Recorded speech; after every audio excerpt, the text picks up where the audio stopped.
मैं Sanjeev Kumar Gaur Gaur study point से आज आपके सामने इस वीडियो में उन सभी महत्वपूर्ण बिंदुओं के बारे में चर्चा करूंगा जो आपके लिए बोर्ड परीक्षा में टॉप करने के लिए बहुत ही ज़्यादा लाभकारी सिद्ध होंगी। जैसा कि हम सभी लोग जानते हैं कि हमारी अभी बोर्ड परीक्षाएं बहुत ही ज़्यादा नज़दीक हैं और सभी छात्र पूरे मन योग से अपनी बोर्ड परीक्षाओं की तैयारी में लगे हुए हैं। हम सभी छात्र इस बोर्ड परीक्षा में अधिक से अधिक मार्क्स प्राप्त करना चाहते हैं। हम लोगों ने आज तक जो तैयारी की है, अब वो ज़्यादा समय हमारे पास नहीं बचा है। अब बोर्ड परीक्षा में जितनी हमारी मेहनत हुई है, लेकिन उस मेहनत के अनुरूप क्या हमें नंबर मिल जाएं, ये इस पर निर्भर करेगा कि बोर्ड परीक्षा की कॉपी पर आप कैसा अपनी मेहनत का प्रेजेंट करते हैं। आज इस वीडियो में मैं उन सभी महत्वपूर्ण बिंदुओं के बारे में विस्तार से चर्चा करूंगा जो आपको नंबर दिलाने में महत्वपूर्ण सहायक होगी। मैं अपने चैनल पे उन सभी वीडियो को बनाने की कोशिश करूंगा जिसमें प्रत्येक विषय की कॉपी को कैसे लिखा जाए तथा टॉपर्स की कॉपियों को भी प्रस्तुतिकरण करूंगा, जिसके कारण आप बहुत आसानी से अपनी कॉपी पर अच्छा प्रस्तुतिकरण कर सकें।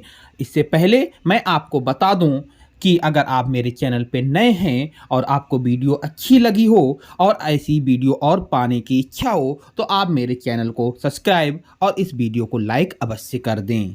अपने दोस्तों के साथ शेयर करना ना भूलें। आज हम पहले महत्वपूर्ण बिंदु की बात करते हैं जो आपको परीक्षा में सबसे ज़्यादा मार्क्स प्राप्त करने में सहायक होता है। वो पहला बिंदु है हैंड राइटिंग, लिखावट को बेहतर बनाने की कोशिश करें, क्योंकि आपकी हैंड राइटिंग अच्छी होगी तो मार्क्स भी आपको अच्छे मिलेंगे।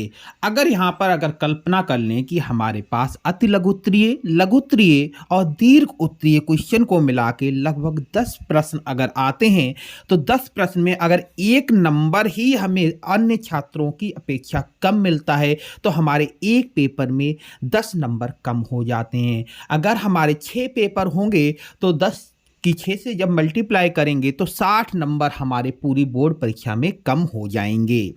इसलिए हैंड राइटिंग बहुत ही ज़्यादा महत्वपूर्ण कारक है आपके एग्ज़ाम के लिए, क्योंकि थोड़ा सा समय आप अपनी हैंड राइटिंग को देंगे तो कम से कम 50-60 जो नंबर हमारे हैंड राइटिंग की वजह से जा रहे हैं वो तो हमारे नहीं जाएंगे। दूसरा सबसे महत्वपूर्ण बिंदु है कि प्रश्न पत्र को अच्छे से समझें, कि पहले से हमें प्रश्न पत्र के बारे में पता होगा कि कितने बहुविकल्पीय प्रश्न आते हैं, कितने अति लघु उत्तरीय, कितने लघु उत्तरीय और कितने विस्तृत उत्तरीय प्रश्न आते हैं और कितने नंबर के आते हैं। अगर इसकी समझ हमें पहले से होगी तो हमारे इसमें नंबर बढ़ाने में सहायक साबित होगा। अगला महत्वपूर्ण पॉइंट है परीक्षा कॉपी में हाशिया या मार्जिन अवश्य खींचें। आपको पता है कि बोर्ड परीक्षा की कॉपी पर अगर हम लेफ्ट साइड में कम से कम 2 सेंटीमीटर का अगर स्केल की सहायता से मार्जिन या हाशिया बना देते हैं तो ये हमारी कॉपी में 4 चांद लगा देता है। तो इसलिए हाशिया की महत्वपूर्णता बढ़ जाती है जो आपको नंबर दिलाने में सहायक होगा, क्योंकि अच्छी कॉपी चेक करने वाले के मन पे सकारात्मक प्रभाव डालती है। इसके बाद अगला महत्वपूर्ण बिंदु है कि प्रश्नों के उत्तर क्रमानुसार लिखें। कई बार कॉपी में ये देखा जाता है कि जो छात्र होते हैं वो प्रश्नों के उत्तर लिखने में कभी 5 नंबर लिख देते हैं क्वेश्चन का आंसर, कभी 2 नंबर, कभी 3 नंबर, कभी 8 नंबर। लेकिन जहां तक कोशिश हो तो हमें सभी प्रश्नों को क्रमानुसार ही लिखना चाहिए। अगर कुछ प्रश्नों के उत्तर आपको नहीं आते हैं तब भी उनके लिए क्रमानुसार लिख के जगह छोड़ दें, बाद में उनको अपने दिमाग से उनको बना कर मतलब उनके आंसर लिख दें। लेकिन ये ना करें कि क्वेश्चनों को इधर उधर करने से जो आपका प्रभाव पड़ता है कॉपी चेक करने वाले शिक्षक पे वो नकारात्मक होता है, जो हमारे मार्क्स को बढ़ाने की बजाय कम कर देता है। इसलिए प्रश्नों का उत्तर देते समय हमें सकारात्मक दिमाग से सही क्रमानुसार क्वेश्चन के प्रश्नों के उत्तर देने होते हैं जो हमारे नंबर बढ़ाने में सहायक होता है। अगला महत्वपूर्ण बिंदु है प्रश्नों के उत्तर में हेडिंग अवश्य बनाएं। अगर आप लघु उत्तरीय या दीर्घ उत्तरीय प्रश्नों को हल कर रहे हैं तो उनमें हेडिंग्स जरूर लिखें, और जब आप हेडिंग लिखें तो उसको अंडरलाइन अवश्य करें, क्योंकि हेडिंग जो अंडरलाइन हेडिंग्स होती हैं वो हमारी कॉपी की लिखावट की सुंदरता को और अधिक बढ़ा देती हैं। अगला महत्वपूर्ण बिंदु है कि आप विस्तृत उत्तरीय या लघु उत्तरीय प्रश्नों का उत्तर देते हैं तो उस समय कॉपी पर डायग्राम का प्रयोग अवश्य करें। डायग्राम के रूप में कोई चित्र जो आपके उस क्वेश्चन से संबंधित हो, या फिर हेडिंग्स का भी प्रस्तुतिकरण आप कर सकते हो, जैसे उसके भाग, उसके प्रकार आदि को। विस्तृत उत्तरीय प्रश्नों के उत्तर देने के लिए डायग्राम बहुत ही ज़्यादा महत्वपूर्ण भूमिका निभाता है, जो शिक्षक के दिमाग पर सकारात्मक प्रभाव डालता है और आपके विस्तृत उत्तरीय क्वेश्चन के जितने नंबर का होता है उसमें पूरे मार्क्स देने में सहायक होता है। इसलिए हमें विस्तृत उत्तरीय प्रश्नों के उत्तर देने में डायग्राम को अवश्य बनाना चाहिए। इसके बाद अगला महत्वपूर्ण बिंदु है कि हमें प्रश्नों के उत्तर जो उस प्रश्न के उत्तर देने के लिए निर्धारित किए गए हैं लगभग उतने ही शब्दों में अपने प्रश्न का उत्तर समाप्त कर देना चाहिए।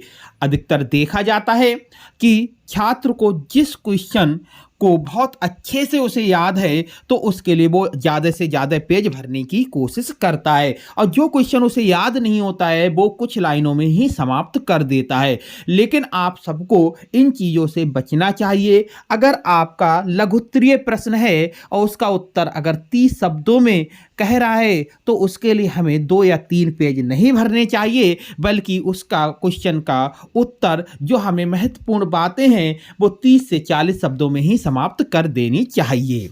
क्योंकि आपको छोटे प्रश्नों के लंबे उत्तर लिखने से आपको ज़्यादा मार्क्स नहीं मिलेंगे, जो नंबर उसके लिए निर्धारित हैं वो उसी के लिए आपको मिलेंगे।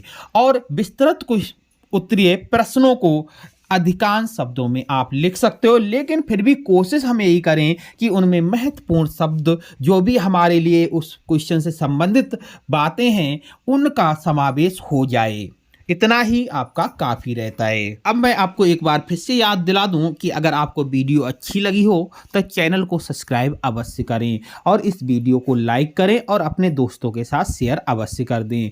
इस चैनल पे आपको बोर्ड परीक्षा से संबंधित महत्वपूर्ण टॉपिक्स क्लास 10th और 12th के लिए यहाँ पर प्रस्तुत किए जाएंगे, जो आपके लिए बोर्ड परीक्षा में अधिक से अधिक नंबर लाने में सहायक सिद्ध होगा। किसी भी सुझाव और शिकायत के लिए आप अपनी कमेंट बॉक्स में कर सकते हैं।